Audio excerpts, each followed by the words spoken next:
We're going into our second match of the day here. It's going to be between Bratok versus TT1. Ladies and gentlemen, I'm really excited for this. Let's do predictions really quickly. All right. So I took Bratok because I think he has it, you know, and I feel like he's shown pretty good TVP last week, and I feel like he can. Or was it TVP last week? I believe so. Right? Am I wrong, Andre? You're like giving me so. a furrowed eyebrow. I think so. Okay. No, I can't think. Was it? Anyway. Our producer gave me a weird vote. Bratok is just a great player in general, and I think he can pull out in this series. Who do you have in this series? All right, I'm a little biased because TT1 is one of my best friends in the esports scene. I love the guy. We were actually on the same professional team together on Fnatic MSI at the time. That's what they were called back then. I know TT1's style. I know Bradok's style very well. I feel like TT1 is a player that will abuse that, and I feel like he's going to take it by a score of 2-1. All right, so we have polarizing predictions once again. We'll find out who's right. In the bottom left, we have none other than TT1 from MTW. He is the blue Protoss, going for a gateway right off of his pylon. Pretty standard. He is going to scout against this player. Why don't you go ahead and introduce him, Andre? It is none other than FXL Bratok. He is the red Terran spawning in the mid right-hand position on dual site. He is going for a gas first. No. A gas before expansion build. And this is kind of interesting. Now, we could be seeing a 1-1-1. We could be just seeing a Marauder expand, Reaper expand.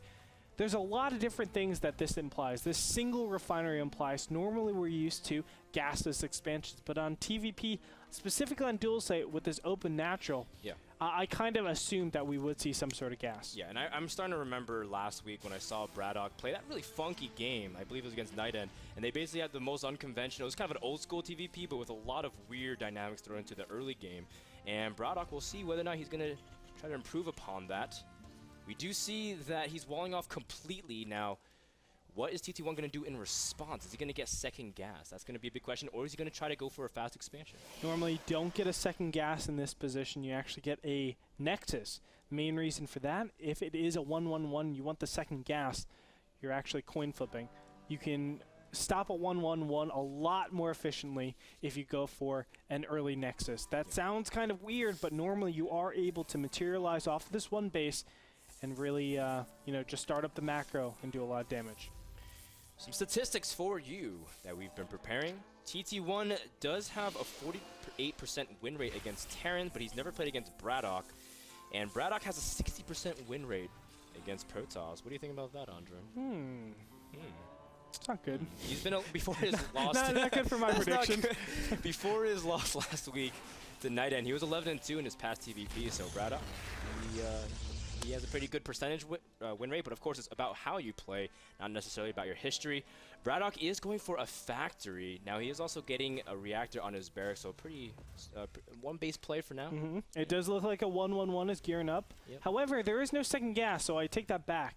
This will be a cloakless Banshee to start us off, and he'll probably do some sort... No, I'm sorry. I take that back as well.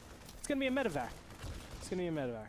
Okay, so it's a 2-1-1, a variation of that. I do consider the reactored barracks 2 barracks, but he plans on doing just Marine, Heli, and medevac pressure. Yeah, and you just have a lot of mobility, and dual site's actually a map that you can do it on, especially because how much area you have just exposed to your main. If you hug the cliffs, you still have lots of area that you can kind of elevate in and out. And so Bratok will probably try to see if he can utilize that. In the meantime, TT1 is powering up pretty standard 3 gates, or 4 gates rather, as well as a robotics. So we'll see how he's going to hold off to this one base pressure, but if Bratok doesn't do damage, Andre, it's going to be lights out for him. This has been very abusive already. TT1 is one of the most abusive Protosses I know. You can look on the units tab. Let's do it right now. 1 Stalker out. All he's been doing is making production and getting that single Stalker to maybe, thwart any scouting plans or at least to have that on the map. So I do like what TT1 has done. Really ramped up his production. Now it's just going to kick in. Will it be enough, though, to defend against this incoming, 1-1-1 pressure or 2-1-1 pressure? Yeah, Bratok is building a command center right now in the production tab, and he has it pretty much secured in the corner of his base. He does have his Hellions moving out to the top as well, trying to see if he can avoid watchtowers. Very, very clever move there. TT1 has no idea this is coming, although he did scout the wall off and the barracks, so he has a little bit of an idea, but is he going to have his units in position? That's going to be a big question. There's a lot of different things. Ooh, this probe is actually going to go directly into the Hellion fire. And there you have it. He has seen that going down, but in the meantime, that medevac, it's gearing up. It's ready to drop 8 Marines. Where is it going to drop, and how much damage is it going to do? Well, he is going to go into this undiscovered part of TT1 base he doesn't see, and the Hellions are ready to run by on cue. In fact, TT1 sending one more probe just to see the positions of the Hellions, but the Marines are now in the main, and TT1 only has 2 Stalkers to protect it. There's the big warping of 4 Zealots. Will be able to actually zone all those units out. In the meantime, those Hellions are coming in here. The probe's being pulled off the line. And actually a really nice recovery of this. He kills the Hellions pretty efficiently. Yeah, and he is going to drop again behind the minerals, forcing TT1 to kind of split up his Zealots from the rest of the pack. But the aggression has been thwarted for now. We'll see how much damage was done. 9 workers have been killed for Braddock. Keep in mind, he was trying to expand, so he's trying to at least try to attempt to cripple the economy for a little bit of time while he got up his own. Did he do enough damage, Andre? It was just enough to go even. He has the second orbital command center just about to kick in. You can see that, ooh, we need to be careful for that, yes. But I think it's just about even in terms of the worker count. The tech is pretty similar, actually. The one thing that Braddock doesn't have going for him is his development with his barracks units. He doesn't have the stim, he doesn't have the combat shields, doesn't have the concussive shell. So that might be a little bit of problem. Braddock is harassing with 1 Banshee. He's gotten 3 kills thus far, and Braddock will evacuate the base as well. Now, he did see everything of what TT1's doing. He saw 4 gates of robotics, and he saw an additional gateway. So he has good scouting information at the very least, but he's behind economically for the meantime, just because, like you were saying, he doesn't have that strong development in his base after that harass. He does have a center of the map control as well, so he's going to fly, but he has 2 Banshees here, so he can continue to put on pressure if he so desires. They don't have Cloak, but it does force TT1 to defend against Cloak. That's the main thing. So you can see Observer with these 4 Stalkers over here. The medevac is still in the bottom left-hand corner. I like this play. It just delivers a little bit of uncertainty to TT1. It says, hey, I can be harassed anytime. I have to always keep units back here. It actually makes him play a lot more defensive than he wants to be. Not even just that, but it means that he has to keep units in the right position as well. Yeah. Because if you allow those Marines to drop, even 3 Stalkers sometimes isn't enough, because the Marines can take them out if you're not paying attention. Looks like Braddock is going for the drop again. TT1's moving outside of his main.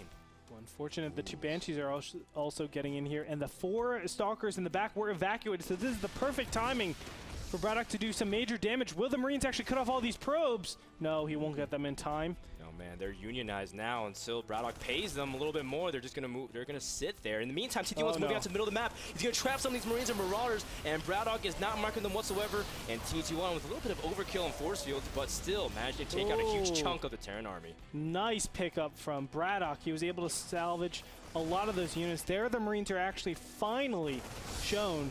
And will he be able to do enough damage? TT1 is actually getting cleaned up pretty nicely here. Well, the Stalkers are going to try to see if he can focus down some of the Banshees. Braddock's mainly occupied by the Force outside of his natural, pushing in here, lifting off.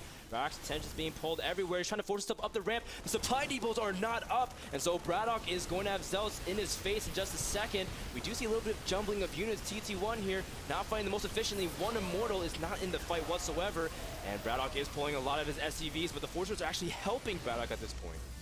And we're going to see that Banshee doing so much damage back at the main and the natural. You can see TT1 getting cleaned up very, very easily. 47 workers killed by Braddock. Braddock is just tearing face, man. He is doing everything and anything he can do. You can see the supply count is 58 to 79. Braddock with some impressive plays so far. I really, really like what we're seeing. You see that 1 Marine that couldn't stim, man. It was just not enough health, but Braddock is just being very cost efficient with his units. His Banshees has been able to keep them alive for the most part, and you can see these Marines still optimizing as much damage as possible. Managed to pick off 1 more probe before his death. Braddock also managed to save his orbital command. A lot of Terrans aren't paying attention. They're trying to defend the army, or they're trying to use the army to defend. They're trying to harass, and they sometimes lose the command center, but he's able to keep almost everything, as well as his medevacs, and Braddock has a pretty decisive advantage right now. Yeah, I don't know what TT1 can do right now. He is gearing up for another attack, but with only one immortal in this army, two immortals in this army, still, it's not going to be enough. He does have a lot of sentries, but they only have one round of force fields, so I think Braddock will have a very easy time in cleaning this up, especially with the supply lead that he has. It's just so massive. With +1 already done, this is going to be a very one-sided battle. Oh, and Braddock not in the greatest position, but again, those force fields not the best from TT1 because he puts 2 down and lets the units slip on by. And TT1 forced to retreat just for the moment in time, but he doesn't have that many force fields left. And Combat Shield is about to kick in. Once that happens, those Marines are supercharged. They actually tank a lot more. The percentage gain in HP is quite dramatic. And actually, they're going to be trading places. Right, there you have it. Well, Braddock losing a couple units for free, but kind of very interesting force fields there. Yeah, you could see that TT1 was trying to do a strangle force field position, but he just doesn't have enough energy. He's going to go again, but the Zealots don't have charge or any form to close the gap, and Braddock is kiting beautifully. Look at that, pretty much untouched. And the Stalkers are left chasing the medevacs, but even then, TT1, he is warping in some units at the proxy pylon. Braddock has to be careful. A lot of his units are taking damage from stim, but for the most part, he still has control as TT1 unable to catch his opponent. Yes, and the whole time there's a lot more units in the natural, so he can easily just sandwich this whole Protoss army. Another stim actually gets used, and that puts a lot of those units in the red and the orange. It looks like Halloween here. Yeah, I mean, we do see... What you did there. But Braddock, he's running out of stim before he can engage again. And one more stim, but all these units are pretty much one hit from dying. And Braddock over stim there, man.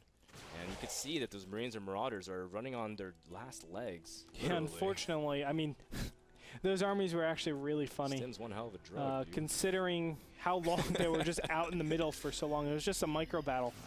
Yeah, I mean, Braddock was valuing, you know, taking out the pylon, really taking out sentries. Look at it, TT1 has no more sentries left. He's only got Stalkers, a couple Zealots, and the Immortals. And Immortals are great, but we don't have that much protection for them.